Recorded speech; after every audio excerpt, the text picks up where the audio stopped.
we've kind of spoken about art this morning, about music, but also as another kind of cultural cornerstone like Paris. We've got another tour stop on our Web3 journey and culture with a panel on the intersection of fashion and Web3, of course being in Paris synonymous with fashion. Couldn't think of a better subject to have here. Now, to host the session is Binance's very own Director of Global Brand Partnerships, Sarah Dale. She will be joined by Elise Yoshida, Christian Louboutin, Global Digital Communications Director, and Benjamin Eymere, Chief Metaverse Officer and CEO of L'Officiel. Please give them a warm welcome.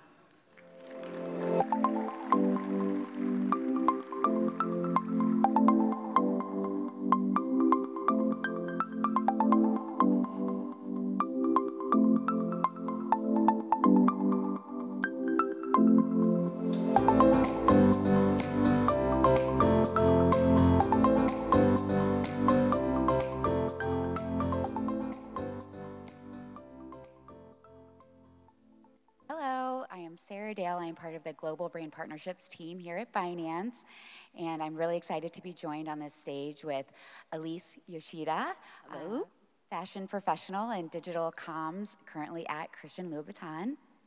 Hello, everyone.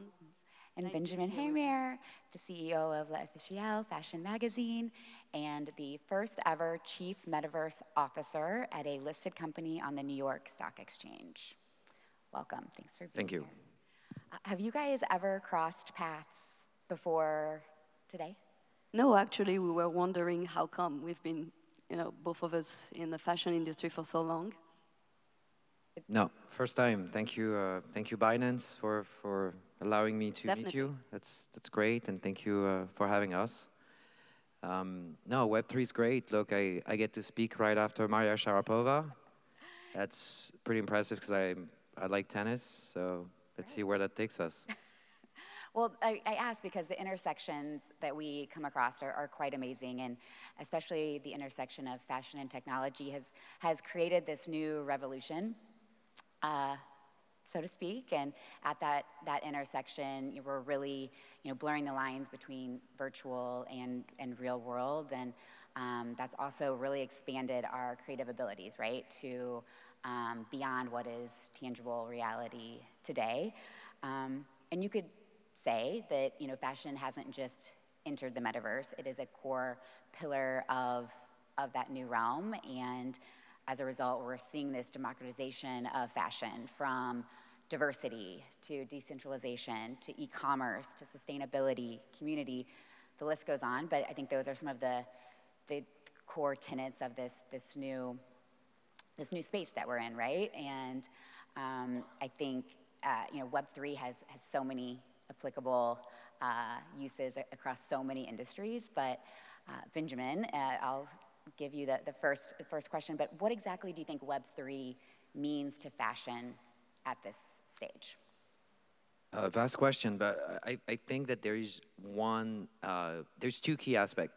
Number one is that we're entering into a world where, thanks to decentralization, rather than having their consumers, if you talk about fashion brands, rather than having their consumers just straight buyers, they empower them to become a quasi-owner of the brand.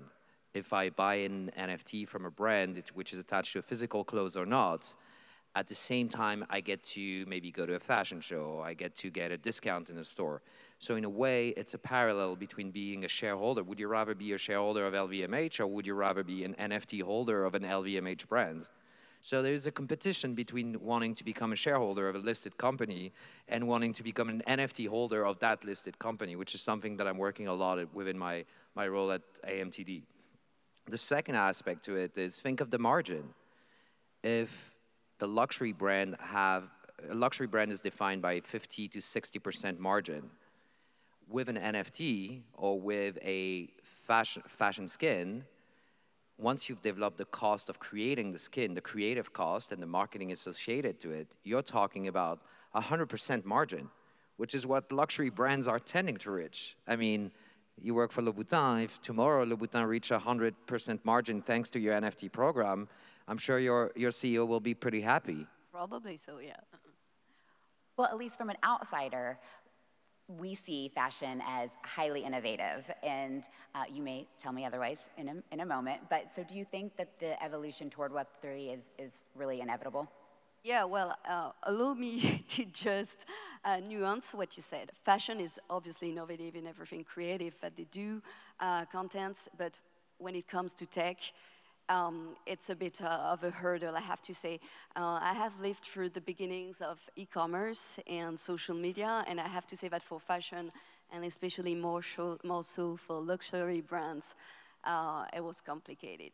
And even so, you know, you can think, yes, fashion is very good to develop content, but it took so long, for example, to really get to the point, and you can think of brands that were still putting their print ads on Instagram long after it was live, right? So no, fashion doesn't have very innovative trend with all things tech, but when it comes to Web3, it is quite different. So I don't know really what happened. I could not give a reason, but it's true that already like 4 or 5 years ago, the fashion brands and especially the luxury brands have taken a turn. And I can remember the brand I was working for was already into the blockchain applications for traceability, counterfeiting, all that kind of things. Of course, for all of you people who are experts, this is a no-brainer because you say, of course, but for the fashion people, it could have been more difficult. And I'm super happy that this time they have jumped into Web3 and embraced the new movement.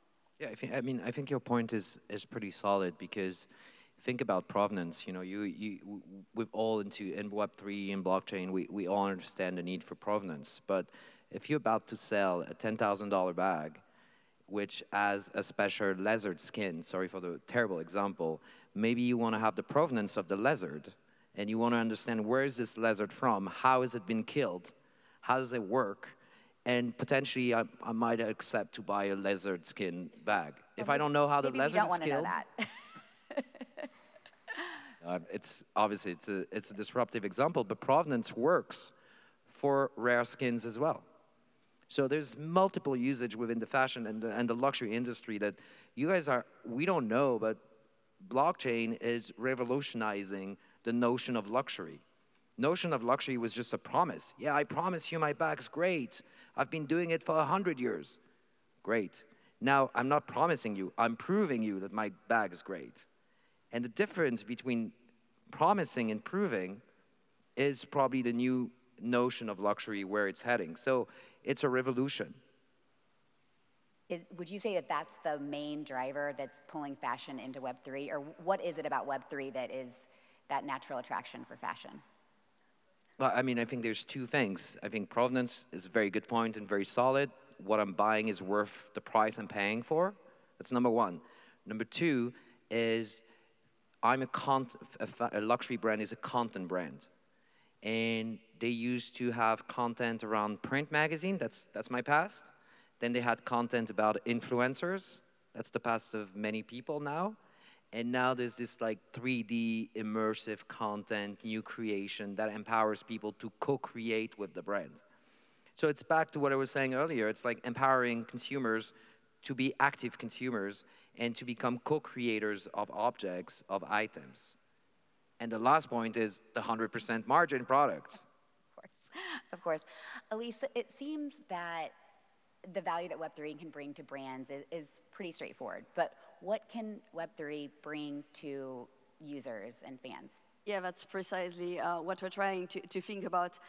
I mean, when you come to think about challenges between Web3 and fashion, there are many that can come to the mind. Very immediately, you can think sustainability, interoperability, counterfeiting, the market, the speculative market with its ups and downs. But really, I feel that the challenge is not there. I mean, these are challenges, obviously, but the real challenge is we can really see what Web3 can bring to the brand, and Benjamin said it with the 100% margin. But on the contrary, we really need to think about what Web3 can bring to the end users, to our customers. And this is, I think, something that hasn't been cracked. Let me give you an example. For example, a lot of brands as of today have tried with NFTs. A lot of luxury brands and fashion brands, which I think is a super good thing. I mean, it's really cool that they test. Usually luxury brands, they kind of do not like to take so many risks, so that's really, really good. But sometimes they do not really take into consideration the customer journey or the reality of life. Think of if you had to mint an NFT and to couple it with a brand wallet each time, it's just not the reflection of the reality. And though that's the offer of some brands. That is to mention one example, but you can think also of NFTs that are being left to mint on some very niche blockchains and very niche marketplaces, and hence making it very difficult for the end user to find them and to really understand. So yes, what we need to think is that people in fashion are not like you guys. Probably they're not crypto experts. Most of them will not come from this world. They're more like me. But eventually you will need people like me, like Web3 enthusiasts, to support the whole project and to go to mass adoption. So you need to make sure that these people, they find values. Yeah, I mean, I think you're 100% right. There's as you said, first of all, the technical aspect. Do people know how to? Sometimes, like, I received from my friend from Dogami a dog for the Metaverse, but I didn't have the Tezos wallet, so it took me a while, and then I didn't get the unpacking of Dogami, and I was furious. I love those dogs, but I couldn't use them. So you have those kinds of problems, for sure. Exactly. But what I believe is that to add up to what you do, to what you just said, if you want to hire the experience, it comes back to traditional marketing that the fashion brands have to do. If I get an NFT from a brand, maybe I get to go to the fashion show. Maybe I get to get a limited edition of a physical clothing, phygital. We work a lot on that. I hate that word, but phygital is what most of the snobbish fashion people now are saying. I want to get my brand to the phygital level. You're like, what is this? Is this some kind of weird stuff? But what I'm saying is that we have to educate those people so that they use the word and they stop using the word phygital, because that's horrible. But there's a lot of education work on top of that. But privilege. New CRM can come from NFT. Forget about the artistic value of an NFT. I mean, let's face it, 80% of the NFT we're confronted have a poor aesthetic value. 20% are amazing, 80% are bad. So that, it's gonna come to, do you like the Dolce Gabbana NFT rather than this NFT? Yeah, everybody's gonna have different opinion, sure. But the brands need to attach privilege. That's the key. And I couldn't be more aligned with that. I mean, NFTs have so much to offer rather than their only speculative value. And I think utilities bringing two worlds together are the key, and especially utilities that money can buy. And Gucci have tried, for example, to venture into this kind of benefits with invitation to physical parties or things that are only made for the ones who actually own the NFT, which I think is a good thing. We can go even further. But the moment you offer something that even money can buy, be it an interview with a designer, a privileged time with a designer, whatever it is, invitation to a show, obviously, then you crack something. So yes, I totally think that is the key and that we still need to work on it. Would you say that finding that or cracking that utility is the biggest challenge facing fashion in Web3 today? Regarding NFTs, because if you speak about Web3, obviously there are many, many different categories, I would say yes. What other challenges do you think are facing fashion as it enters the Web3 space? What is the biggest challenge? I mean, one that I'm specifically working on is probably to transfer ESG value directly to consumers. In one word, sorry not to speak about fashion, but if I buy a car, Mercedes, I don't really care of the carbon whatever European regulated that Mercedes is issuing per year, because I don't work for Mercedes. I want to know what my Mercedes will bring me in terms of my personal ESG. So there is a possibility for brands to transfer their ESG program directly to their consumers. And let's face it, I've called it in a conference Web4, which is Web3 plus impact. and everybody was laughing, and I was laughing myself when I said it. But I think we need to transfer the ethics, the climate actions of the brands together with Web3. That's what Web3 is about. You're transferring an abstract value to somebody that is buying an abstract value. So why don't we hire the conscious, level up the conscious? Fashion can do it. You know, every day Kering is planting trees somewhere and we don't know what's the carbon. Well, transfer it to your consumers. This is what I told you when we were preparing it, but I know I'm not supposed to talk about it, so. Well, you're kind of going there. So some say the metaverse, some say being you, say the metaverse is more of a multiverse. So paint us a little bit more of a picture on how will consumers engage, with fashion 10 years from now? If we are to speak about the metaverse, which I rather call virtual immersive worlds, because metaverse is subject to so many definitions. Some will say it exists, some will say it doesn't exist yet. So let's call them immersive worlds. Obviously, they do not have to be decentralized, but when it comes to decentralized one, as of today, there are many major challenges, such as accessibility, be it for poor internet connection, need to have a super efficient machine, need to have a wallet, which the mass do not have. But I think the main problem is that today, the metaverses are still mimicking the real life.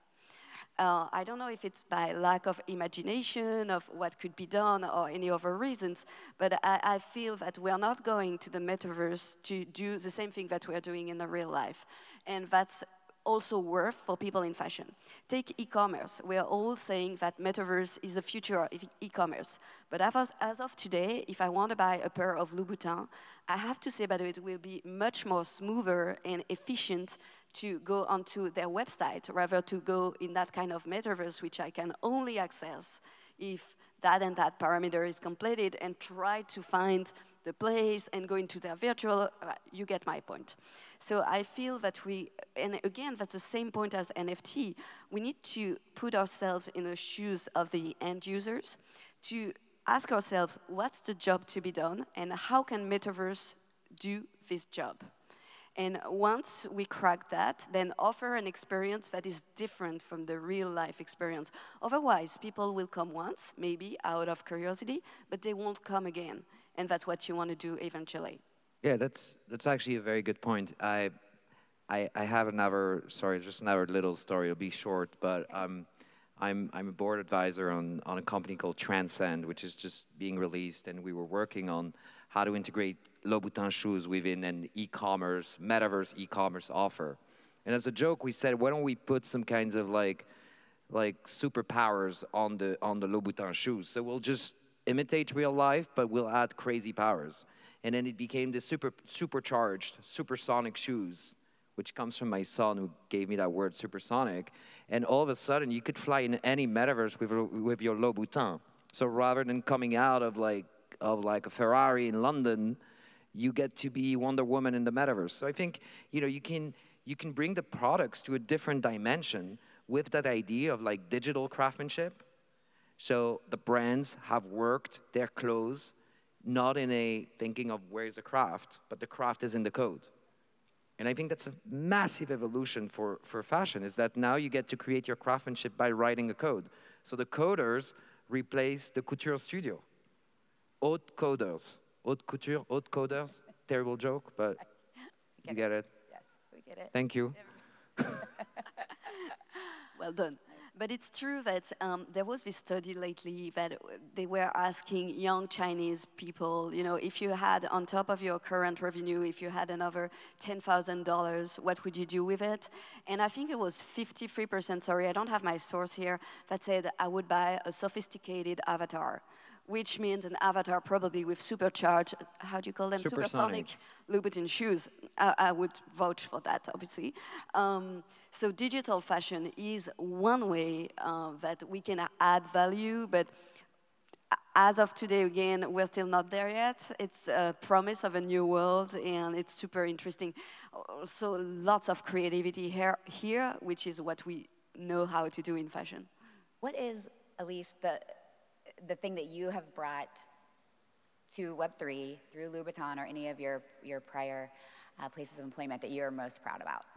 Well, with Louboutin, you know, we're a private company, and I feel that we have done, but I have to say it's not me, it was the whole team. Mm-hmm. We've done at the beginning of the pandemic, we've done an experience in Zepeto, which is technically speaking not decentralized, but it's still a metaverse. And it was very lovely to see how it unfolds super well and how it gathered a lot of enthusiasm. Now we're planning things that I won't tell you about, obviously. You could break the news here if you wanted to. No. I think it's a bit too early. I'm still embargoed. But the thing is, again, in relation to what I said earlier, we haven't necessarily pushed NFTs, as you said, from you know, with a speculative value, or you know, from artists or stuff like that, because we are really seeking to do something that makes sense.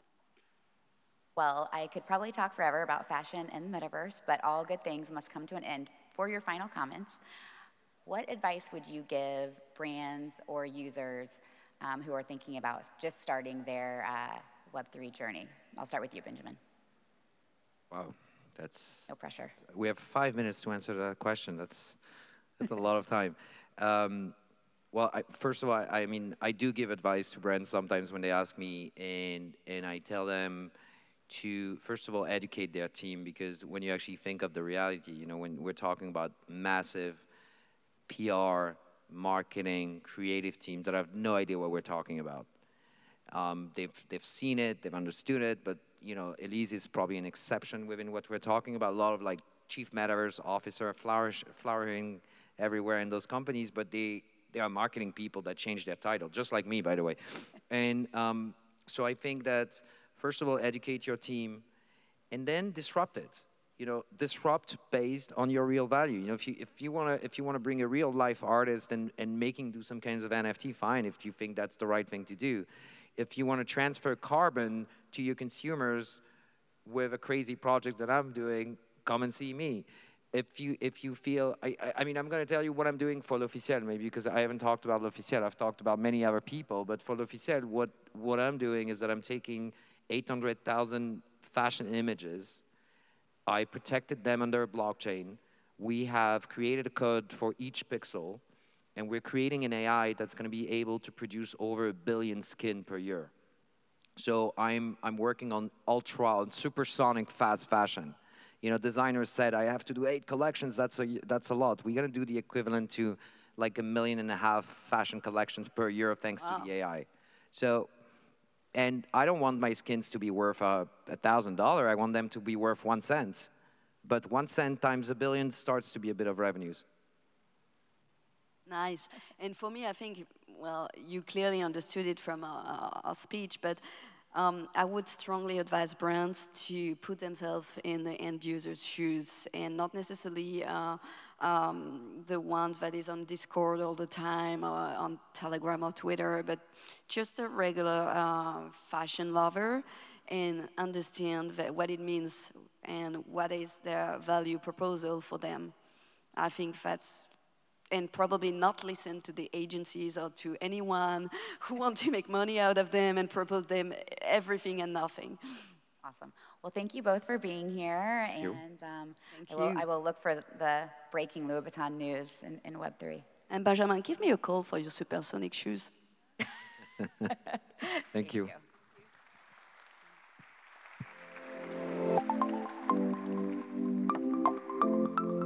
Thank you so much, Sarah, Elise, Benjamin, for those really practical pieces of advice.